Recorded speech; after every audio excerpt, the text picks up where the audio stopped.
Over the last 10 years, Time Team have dug lots of Bronze Age sites. We've uncovered everything from burial mounds and grave goods to elaborate trackways and entire communities. It's a fantastic picture, far richer than the one we previously had. But after a decade of amazing finds in the fields and back gardens of rural and urban Britain, we've decided it's time to re-examine what we've learnt. So now we bring you the best of our discoveries in Time Team Digs the Bronze Age.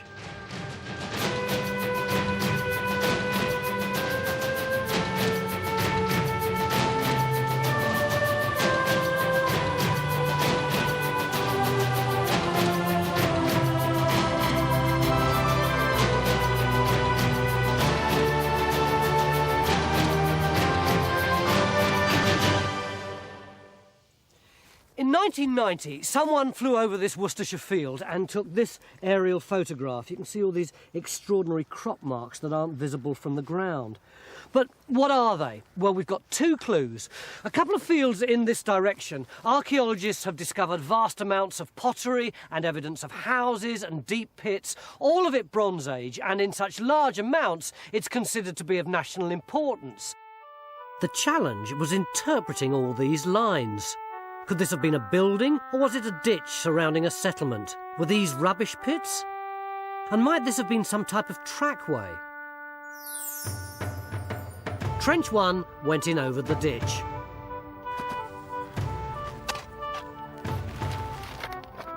And straight away, Phil found a beautiful Neolithic axe head. I gather you've had a find as well. Word travels fast, isn't it? Look at that. Oh, dear me. What? You mean dear me? Dear Don't me. you dear me? You know what that is, though, don't you? Yeah, it's the end of hand axe, isn't it? That is. Yeah. I mean, well, you can imagine. I feel pretty chuffed about that. You don't Really? You do surprise me. Yeah, but look, you don't get many hand axes round here, do you? Well, you do now. And I mean, let's be honest. It's called the Harding factor. Isn't this the oldest man-made implement we've ever found? So And there it was, just lying on the topsoil. Yeah. You presumably look for the rest of it. Oh, what? If I can find the rest of it. As Phil thought, this piece of flint was the oldest man-made item we'd ever found on Time Team. It showed that people were here well before the Bronze Age. What is a crop mark, mate?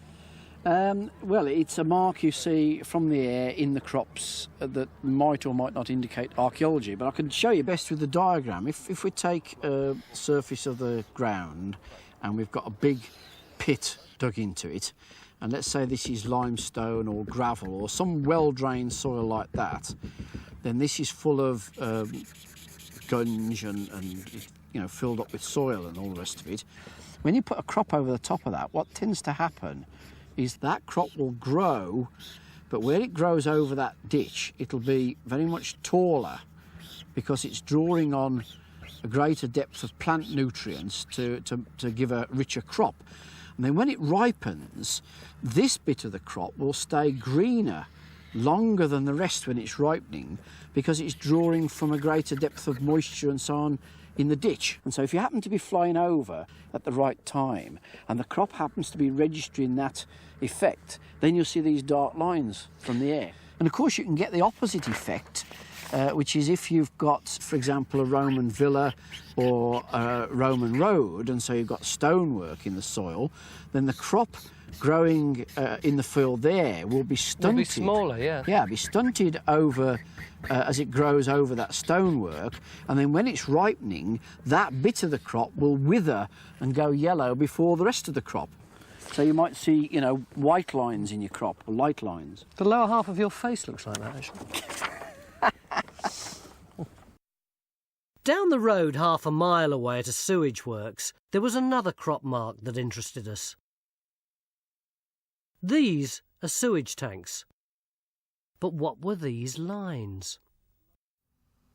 Why do we want to look at this when it's so far away from the rest of the site? Well, essentially it's a trackway, which was for getting animals, and people probably, from an area of farms over there, Yeah.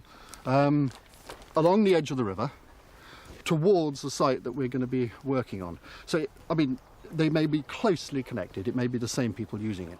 Victor's drawn his idea of a Bronze Age trackway. Francis went one better and took me to a nearby lane. It's as good an exact parallel for a Bronze Age trackway as I can think. This one's actually running down to the river. But you've got ditches on the side. There's one down here.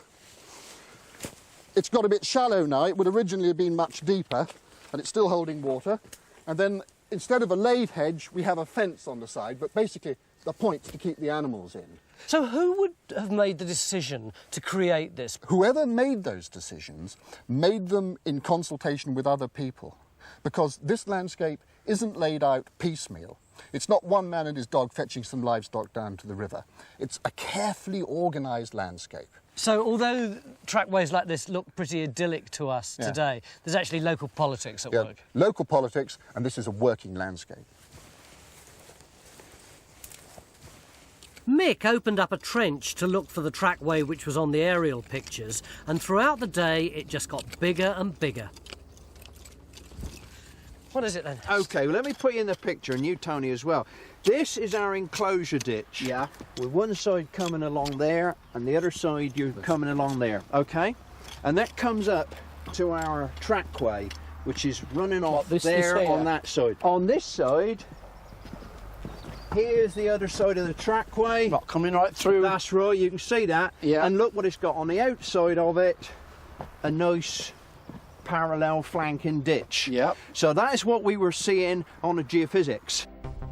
So we found our trackway, and we can imagine how it would have looked. In the main field, we also discovered that there was an Iron Age house here, probably a farm. Next to it, we think there was a larger settlement which we could date to the Iron Age. But back at Trench 1, Malcolm had made a remarkable discovery. And look at those. Oh, crikey, look at that. Well, I know what that is. I mean, that's a nice flint scraper. But what's this? Well, that's a piece of beaker pottery. Get out. So that goes back to 2000 BC. Yeah, I wouldn't recognise that at all. So this is the earliest pottery we've had from the site. Crikey, so there's something early Bronze Age on the site. I mean, but... That's right, and then we've got a gap of about 1,500 years before we go on to the, to the Iron Age site. This piece of pot revealed that there were people living here at Kemerton in the very early Bronze Age, around 2000 BC. When did people first put together this new material called bronze and realise that it would make great tools?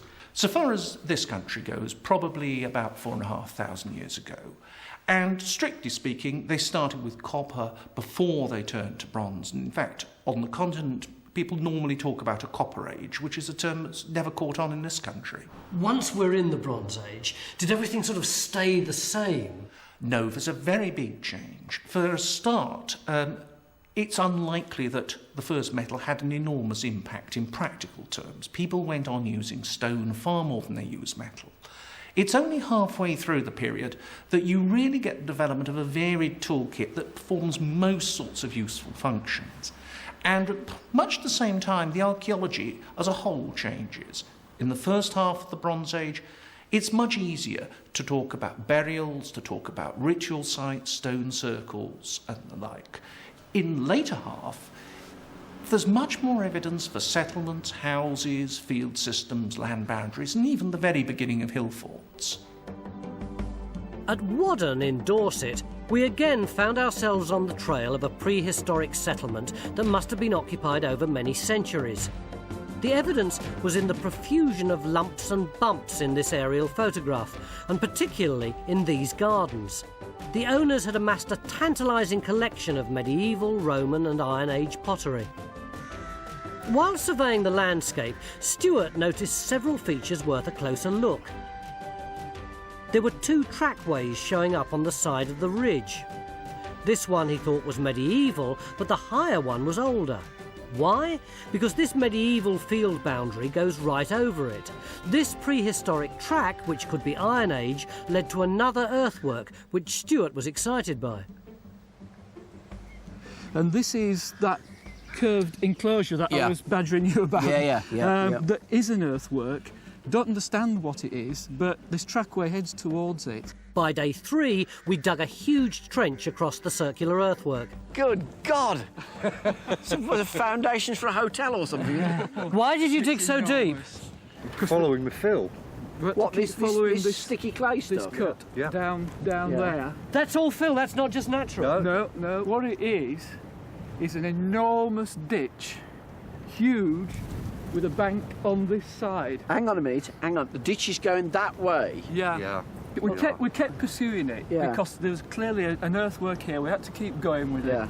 And what we've ended up with is this huge ditch on the inside, the big curved earthwork. I only know one thing that has a big ditch on the inside and the bank on the outside, and I don't really believe what I'm hearing. Yeah. Well, what is it? We think, I mean, the dimensions and everything are right for it being a henge, which is a late Neolithic ceremonial monument. If that's right, that's a mega find, It isn't is, it? yes. Mick, if it's a henge, that doesn't necessarily mean there's going to be big bits of stone lying around, does it? No, because a lot of them had timber settings inside, or indeed no obvious features inside. And am I right in saying that henge building was about the same time as the early pyramids? Yeah, we're talking about 2,500 BC in round figures. So we've actually moved the habitation of this area back another 1,000 years. Yeah. That's what it looks like. I think we need to do a lot more work today to try and clarify. So we're not going to get excited? Yeah, we are. Oh yeah, we're excited. A big ditch on the inside of a huge bank is a combination that's only found on henge monuments, which is why we were still confident about our discovery. And as henges only occur in the Neolithic and early Bronze Ages, it must mean that Whaddon Henge was built sometime between 2500 and 1000 BC.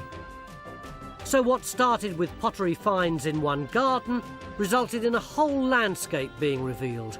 A landscape which told the story of the continual occupation of Whaddon for over 4,000 years. In 1999, archaeologists discovered a 4,000-year-old wooden henge on the coast of Norfolk. It was a supremely important find, and one that could yield fascinating information about the Bronze Age. Who'd built it, how, when and why? The only way to get those answers was to dig it up before the sea destroyed the precious evidence forever. So English Heritage decided to remove the entire monument, and Time Team filmed the extraordinary excavation. Sea Henge, as it became known, was a large tree stump mysteriously buried upside down, surrounded by a ring of timbers. It was originally a mile inland, but then it was claimed by the sea. The sand and mud that had protected it had now been washed away. Working with the archaeologists were Francis Pryor and Maisie Taylor from the Flag Fen Bronze Age Centre. The tide was on our side, and the team were ready to lift the first of 56 prehistoric timbers. The tension mounts, as they say. But the wood was extremely delicate, and the 3 feet thick alluvial mud into which each one was buried had to be removed very carefully. Mark. Over here. As the first timber came out, we could see that the mud had preserved the wood perfectly. But as the archaeologists battled to save the henge, another threat emerged. Local protesters were gathering to try and prevent the excavation. You've got as much right to be here, and if you don't, if you're at odds about what they're doing, they've got a job to do. But if you've got as much right, as far as I'm concerned, you don't agree with it. But as long as it's done in a peaceful way, as you appreciate. We don't need to nick their circle. We got them now. We still build them. There's still geezers wandering around building them. The protesters were enraged that a chainsaw had been used to get a wood sample, but at least it had led to an accurate date. I combined the relative dating that we produced from tree rings with the absolute dating from radiocarbon, so we can actually say that the central tree stump was felled or died in 2050 BC, and that the circle went up around it the next year in the spring, between April and June of 2049 BC. Because the circle's been submerged for so long, it's eroded and bits have broken off. Certainly looks very different from how it would have done when it was first built. So Time Team are going to attempt a full-scale reconstruction of the original in all its glory, but using only Bronze Age technology. That one over there. No. powerful tree, isn't it? It's a heck of a size, isn't Yeah, it should be just about right. Using replicas of a Bronze Age axe found at Flag Fen, we started to fell the tree that we'd chosen for the centrepiece of our replica henge. Look out, it's going! Get back!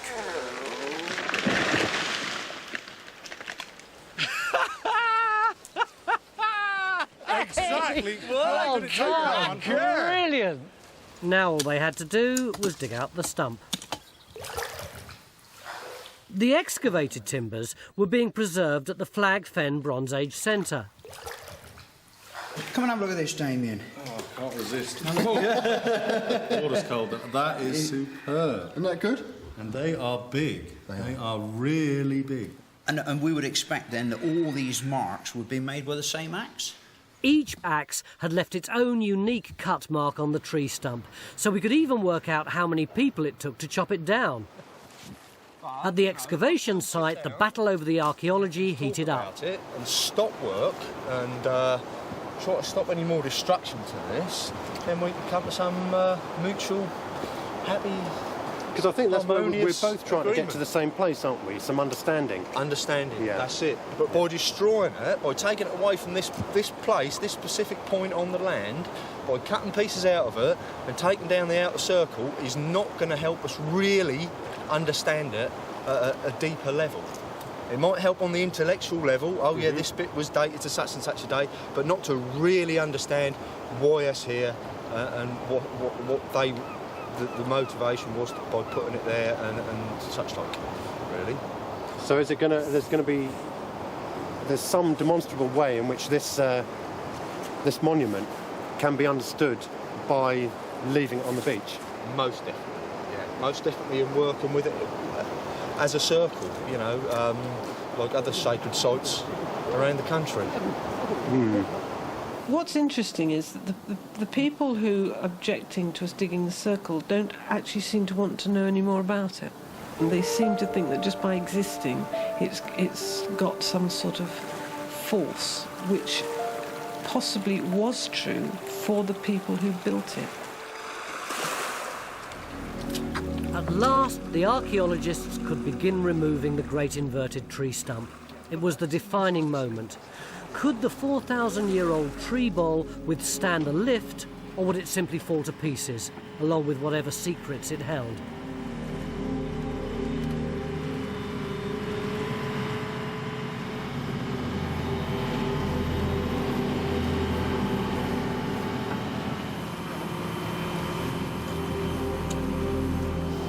I must admit, I'm more worried about the tree that it's going to come out safely.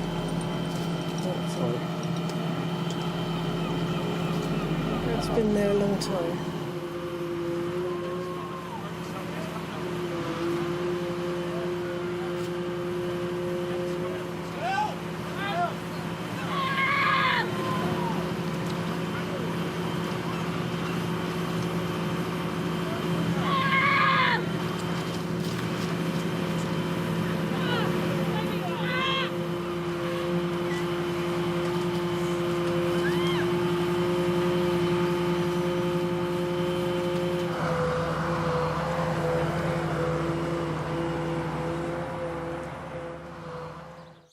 At Flag Fen, Phil and Carenza inspected the enormous tree stump as it lay in a specially constructed water tank.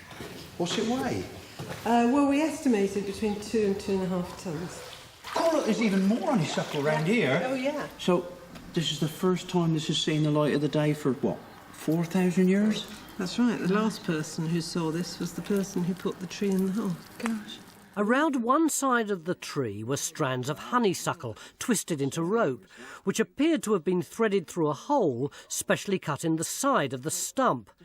That's how they'd have dragged the 2-ton stump into its resting place. Right, and just hold up there. If honeysuckle rope was good enough for the job 4,000 years ago, it had to be good enough for us today. Stop, let it go, get the next side. Okay. So everyone on the team was roped in to drag the tree into its waiting hole. As long as those Bronze Age ropes held. No, we're okay. Get some skids ready. Come on, keep it going. Keep it going. Keep going. Slow. What?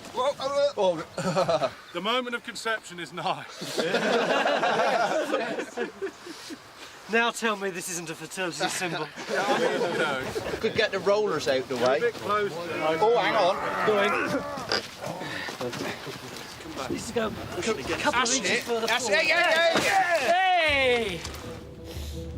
With the central stump in place, it was now time to position the circle of 56 timbers around it.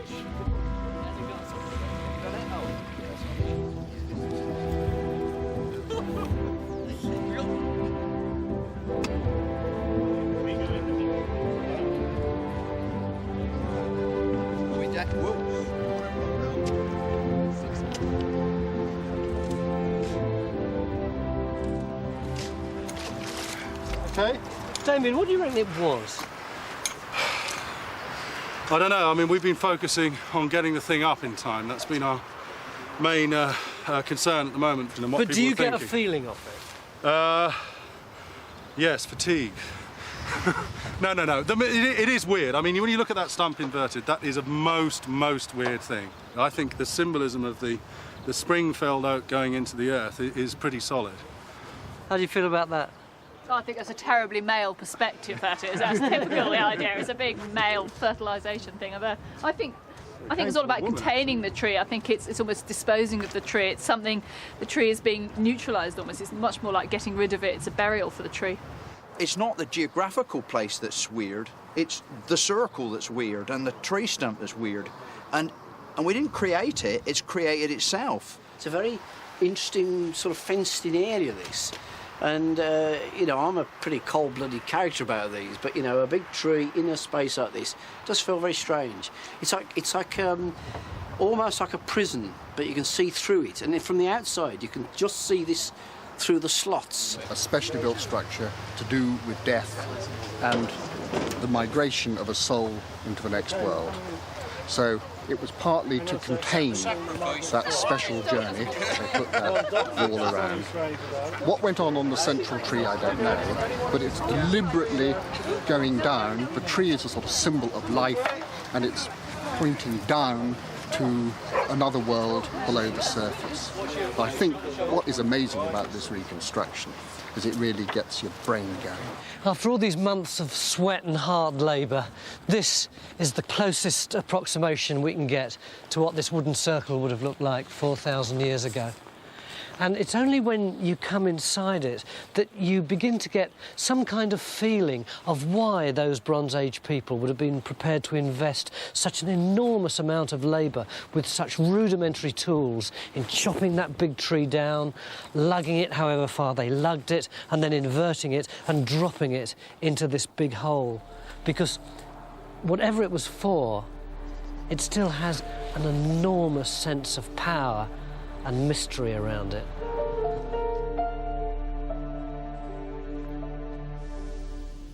Flag Fen near Peterborough. 3,000 years ago, a wooden trackway ran across the watery fenland to Northey Island. Francis Pryor had spent many years excavating it. It was much more than a walkway. It was a way across the fen, but it was also a barrier, it was a defensive wall, and it was a place where people offered the most incredibly valuable items into the waters. When they excavated the trackway at the mainland end under this power station, they found hundreds of bronze artefacts which had been dropped into the water. Most of the objects seem to have been placed in the water on the landward side of the trackway. In the Bronze Age, these objects must have been really valuable.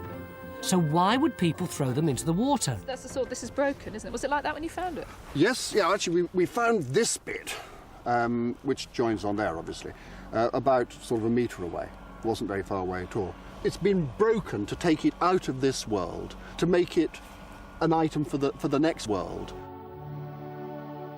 So these beautiful bronze objects were votive offerings, ritually broken and dropped into the water to honour the dead, or maybe to appease gods. But was there any relationship between this trackway and the round barrow further up the slope on the dry ground on Northey Island? Were they being used at the same time? What is a round barrow? It's a a Bronze Age burial mound, and it literally would have been a mound of dirt. I mean, now it's ploughed completely flat, so you hardly see it. But the fact is that it's going to be there, and whoever was buried inside was probably somebody of pretty good status. Francis? Look at that edge. Oh, that's spot on. After a day's fruitless digging, Phil finally found the ring ditch around the Bronze Age barrow. That's it, all right, isn't it? Beautiful edge. And then look, on the side here, chop that up a bit, and you've got the... Looks like you've got a cut coming down there too, yeah. Yeah, you've got the bank, I think, that went round the edge. Inside our trench, this is the section of the barrow we could see. It told us that originally the barrow would have looked like this. We then took the trench off at a new angle to pick up another section of the ring ditch. This is definitely a ring ditch. Yeah. But how do you know that it's Bronze Age? Look at this. Not only would you know it's Bronze Age, but that must be associated with a body. Such high quality. Is that an arrowhead? Big triangular arrowhead. Beautiful, isn't it? Without question, this flint arrowhead was a beautiful artefact with exquisite ripple flaking. But more importantly for us, it was evidence that dated the first use of the barrow to the early Bronze Age, about 2000 BC. And in the middle of the barrow, we finally uncovered a cremation burial. Doesn't look nearly as exciting as I thought it would, Margaret. It just looks like a little step in the trench. Very exciting. Why? What I've got here is actually somebody's tooth. That's fractured dental enamel. During the cremation process, the dentine inside the tooth expands and the enamel on the outside fractures and breaks off. That's a gory thing in there. They're actually burning a body, you know, it's a cremation that they did. And what they did was they burned the body, then they moved the ashes over to the barrow. So that's where we've been excavating. We think the barrow stood on the site of a Bronze Age house, and after the inhabitants died, it probably became their burial site. Although there were few finds here, elsewhere there have been some remarkable discoveries. It's such a beautiful pot, isn't it? How old do you think it is? I think it's probably been over 4,000 years old. It's so precious, this. And it was found in a grave, wasn't it? Yeah, that's right. What do we know about burial practices in the Bronze Age? Well, in the first part of the Bronze Age, people often build mounds. They put individuals in with a selection of objects, metal, pottery, other substances. The earlier graves, they put them in as whole bodies. The later ones, they cremate them. And any one mound probably has a whole succession of deposits. They're not just built for one person. One barrow might have something between 20 and 30 burials in it. When you say deposits, it's not just pots and ashes, is it? No, it's not. You have pottery, you have metalwork as well, you have personal ornaments, you have weaponry. For example, daggers are very common in male graves. Did people put these grave gifts into burials all the way through the Bronze Age? No. As you get the big change around 1500, the burial mounds become smaller and eventually they virtually disappear from the archaeological record. What happens instead is the types of metal that would normally have been associated with the dead in earlier periods are separated from the ashes and put in other places. Like where? Particularly in water. Water used to dominate this landscape at Grey Lake in the Somerset Levels. We were looking for a Bronze Age wooden trackway built over the marshes. This is how the area looks today. Using the evidence from a dig here in 1926 and the fact that more wooden piles were found here in 1939, archaeologists believed that a prehistoric trackway crossed the marsh in this direction, bridging the gap between these two areas of high ground. Halfway through day one, and Phil thought he'd already found one of those posts. Oh, what's this? Look at that. Well, this is the timber here, look, sticking up. And that bit's just a flake off the top of it. Can I get in the trench? Yeah. Come in, it's big enough. Well, now, how do you know that that is not just some old bit of log? We don't. No, but I mean, the fact is it's diving straight down. This wood, it's really Spongy. Yeah. Would it really have lasted thousands of years? No, but you see it when you see the water coming out of that. Yeah. Tony, look at it down further though. That bit has come off the top here. That's where it's really spongy. Hear it? Can you hear it? Oh, that's good. That's firm. That bodes well for a date as well, doesn't it? It looked like we'd found the trackway with our first trench. This was Victor's impression of what a Bronze Age trackway would have looked like based on other excavations. Phil, we're ready to lift this. But the finds in Trench 1 seem to indicate this might have been rather more than just a bridge. Ready, yeah. Okay.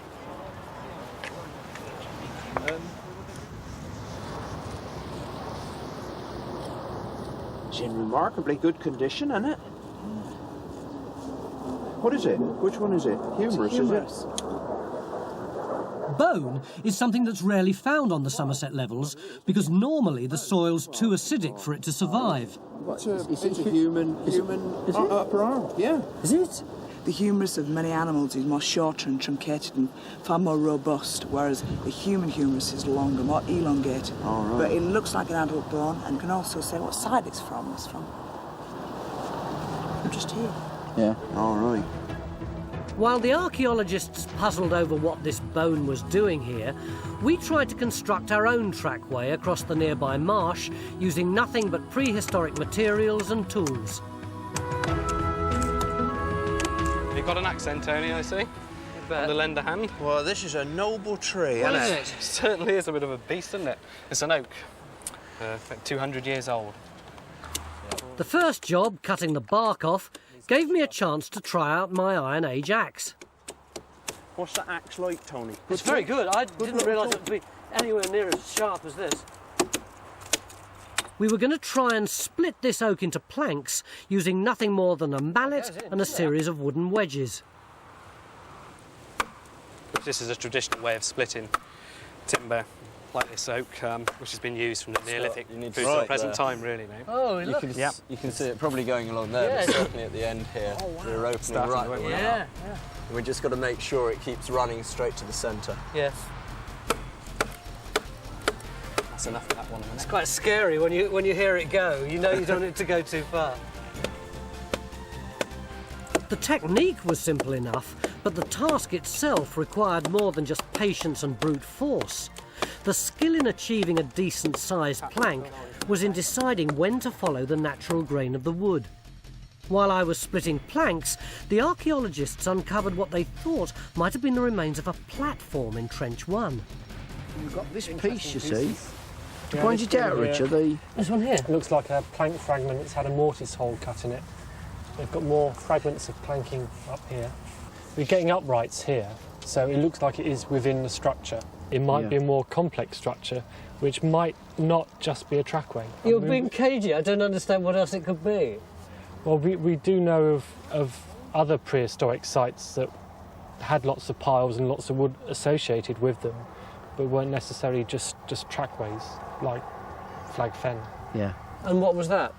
Well, ritual is always the explanation. Oh, back on that again. I thought Richard was being a bit shifty. Yeah, well, there it looked as if there was an awful lot of metal objects in a sort of shallow sort of pool, lake or whatever. And it was like as if they'd gone out to this platform and thrown this stuff off the end. There was so much of it, which you might do if you were interested in water deities or something like that. You were making offerings of material to them. Now, we've never had anything like that in this area, but it's a very watery environment, so there's no reason why we shouldn't.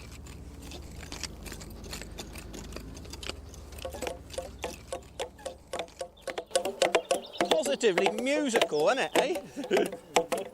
In the marsh, we had enough timber cut and stripped to begin putting in the main posts. It was clearly going to be a case of trial and error. On the outside. Okay. All right. 1, 2, 3. Cool. Can we? Oh, that ain't gonna go. No, that ain't there, is it? Oh, ah. It's going. Is it firm at all, or is it doing anything at all, is it? I think the problem is they're really fat at the end. Yeah. Yeah, so they're roughly pointed. I mean, the only other solution around it is to split some in half and just use the half, one good half.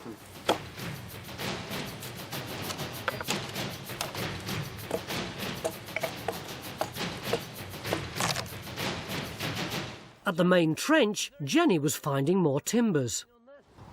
There are lots of sort of little fragments of wood in the soil and the water, so we kept a bag for... Right, in case there might be shavings or something like that. Yeah. Getting down there, we should be able to put it through in a minute. The trackway was going well now that we were splitting the piles to make them thinner.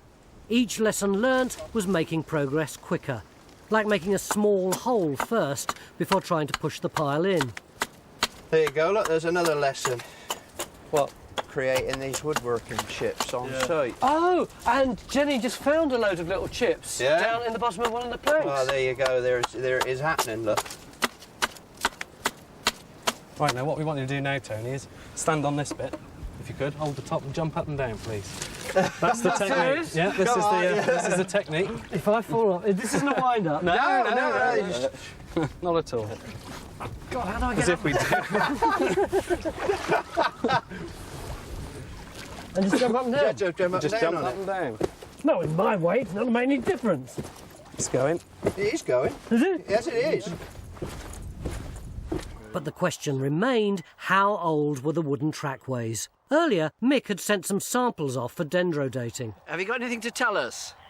Yes, I have. Well, I've got dates for all three. You've got dates for all three? Yeah. Great.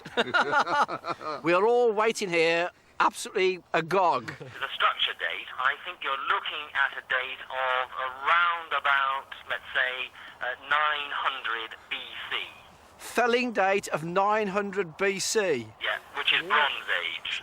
Which is Bronze Age, late Bronze Age. Which meant that the worked timbers we'd unearthed were an incredible 3,000 years old. We didn't have the number of uprights needed to support a platform like the one at Flag Fen. What we did have was more like just a line of posts. This suggested that this was a ritual boundary marking the edge of a settlement. Parts of skeletons were deposited here, having been previously laid out to decompose by the water. This could explain why so few bones were discovered. And our own reconstruction of the trackway was finally complete. Well, it's keeping my feet dry. I reckon that's a good job well done, that is. It works. Well, what do you think then, gentlemen? I think it's brilliant. All right. I think we can be rightly proud of ourselves over this. Well, I think we've achieved what we set out to do. Well, it probably don't look much, but it's functional. Well, when you think how far we've got in a day. And that's starting from scratch. Yep. And we've learnt a lot. We tend to think of London as a city founded by the Romans, but there's evidence that settlement along the banks of the Thames predates the Roman invasion by thousands of years. In 1993, archaeologists found a pair of Bronze Age spearheads on the foreshore near Vauxhall. They were near the remains of a timber structure which also appeared to be prehistoric. The big question was there a connection between the two? Since the Thames revealed the structure in 1993, 22 timbers had been recorded. Carbon dating confirmed that they were up to 3,500 years old. Their pattern suggested that they could be the remains of a building, a jetty, or even a bridge. Although the timbers had survived 3.5 millennia, our dig could have been the last chance anyone had to study them. The whole reason that we can see the piles today is because the river is eroding the foreshore on top of them.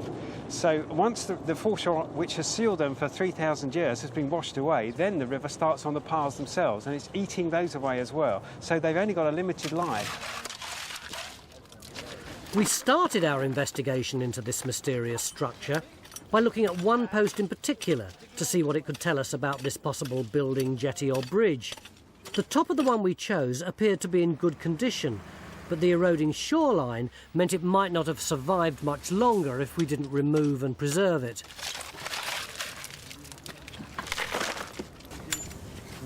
Ah! But there it is. That's the edge of your post. That is the timber. Yeah. Different sort of digging, isn't it? Yeah, nice big timber, isn't it? Yeah. It was a lot of hassle for a very little hole. Mick, that is pathetic. It's got to be the smallest trench we've ever dug on Time Team. What's the point of that? Well, there are two reasons really. One is we're not allowed to dig a big area because this is a sensitive environment. The Environment Agency don't want too many big holes. But secondly, we don't actually need to because this is a hole to get samples from so that we can take them away and work on them in the lab. So it's really a test pit to get environmental samples from. It's more scientific archaeology. This scientific archaeology included taking some sample cores of what was below the modern foreshore surface. 8. Yeah. Unit 2. Yeah. See there? In Trench 1, the area around our timber had now caught our attention. It's got lots and lots of little powdery bits of sand, and this is all clay with wood. So it's just possible. It looked like we'd found a post hole. This was important evidence as we tried to work out what our structure might be. If we'd got posts, timbers placed in a hole and then packed with earth, then that would have suggested a structure built on dry land. But if they were piles, sharpened timbers driven into the ground, then we could have been looking at a structure built over water. But as the minutes ticked by, the tide continued to drop, revealing a second timber we wanted to investigate. We need to get the walkboards just outside your half-metre stretch so that we're not churning it up. Investigating Trench 1 in the time available was pushing us to the limit, but the window of opportunity for Trench 2 broke all time team records. I've got about 45 minutes, I think, till the tide changes. And what do you want to try and achieve by then? We want to find out whether this pile is the same as the one over there in the way that it's been set into the ground. See the tool marks and see how deep it is. If we can get it out today, is that what we're going to try and do? No, I'm going to half section it today, and then we can backfill the hole with clean gravel in bags, whip that out tomorrow, and we can carry on down. Are you confident? I don't know how deep it is. I honestly don't know. It could be huge. Phil, the tide's turned. The tide's turned? Yeah. My God, We haven't really got as far as we'd hoped, have we? Well, I think we're doing very... I mean, this one is probably as much as we would have hoped. This looked very good. Well, what can you get from this? Look, we know now that it is definitely a post. It's not been piled in. Look, we've got this beautiful cut of the actual post hole. So somebody's actually dug a hole and put one of the posts in. That was one of our main objectives, to find that out. We cracked that. The clock was also ticking for our lab-based archaeology, but we were getting promising results. First up were the coring samples we took from the Bronze Age level of the foreshore. And I was about to meet some strange creatures called diatoms. Diatoms, what are they? They're microscopic algae that are of interest to people who are interested in sediments because they have a silica skeleton which can be preserved. This is a diatom that you find in estuaries between the sea and the top of the tidal head of the river. So how significant is it that we're on or near the tidal head? Very significant. This is actually new news. It was only just a few years ago that it was suggested the tidal head was as far upstream as Westminster in the Bronze Age. Well, we're a few hundred yards upstream from that. And now we've moved up upstream from that, so this is a first for Time Team. We've actually put the tidal head further upstream. And what does it imply about our structure? Oh, well, this is important. The tidal head is that point at which the river runs backwards halfway through the day and then forwards again, so it's a very magic place, because that's the point at which vessels can be swept upstream on an incoming tide, can offload their cargoes, and then be swept downstream on the outgoing tide. So this evidence doesn't tell us what the thing is, but it tells us why it is where it is. A splendid summary, yes. Day 2. The tide was out and we were back on the foreshore with the partly excavated post that we'd carefully packed yesterday. But it didn't look good. It's moved in the night. It looks more as if it's further over to me. Doesn't it? Yeah. Is that all right? Ish.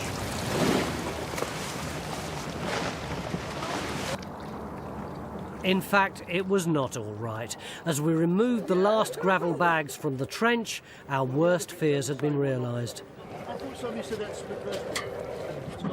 This was a real disappointment for our diggers, who'd worked harder and faster than they'd ever had to before. But it seemed that there was nothing we could have done to prevent the timber snapping. Look, it's an incredibly old crack. Look, I mean, there's no way that would have We'd have been stayed lucky, up. wouldn't we? Well, it's Would have been already lucky. broken. Yeah. Our dig concentrated on a claustrophobic 1 square metre trench, but we'd gathered our evidence from locations along a 20-mile stretch of the River Thames. So what did all this information tell us? Well, the oak timbers were piles driven into the Bronze Age foreshore. They may have supported a jetty for votive offerings to a newly tidal river that had dramatically changed the landscape at Vauxhall. But I prefer to think the evidence suggested that they belonged to the oldest known bridge on the Thames.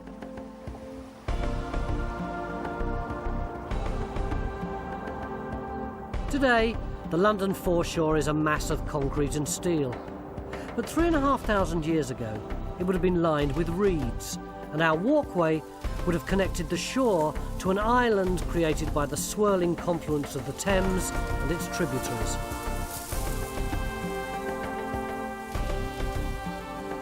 People are travelling across water on quite a large scale. They're moving across country, they're building bridges, they're building causeways.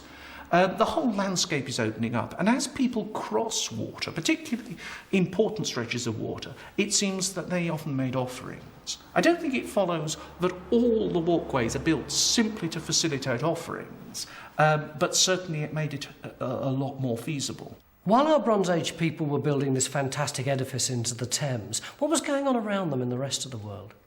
Well, rather similar systems. You see, the Thames is only one of a series of major rivers that seem to have great concentrations of Bronze Age activity. Just as you've got a mass of metalwork from the Thames in London, so you've got it again from the Seine in Paris, you've got it from the Rhine. Probably you're dealing with an international network of elites who are exchanging rather similar goods for each other and disposing of them in rather similar ways. The most visible reminders of the Bronze Age are the henges and burial mounds. And of course, we shouldn't forget the bronze artefacts, whether they were made as everyday tools or as votive offerings. But the more I see of the Bronze Age, the more I realise it didn't have a lot to do with bronze. In our next programme, we'll see if the same's true of iron, when Time Team digs the Iron Age.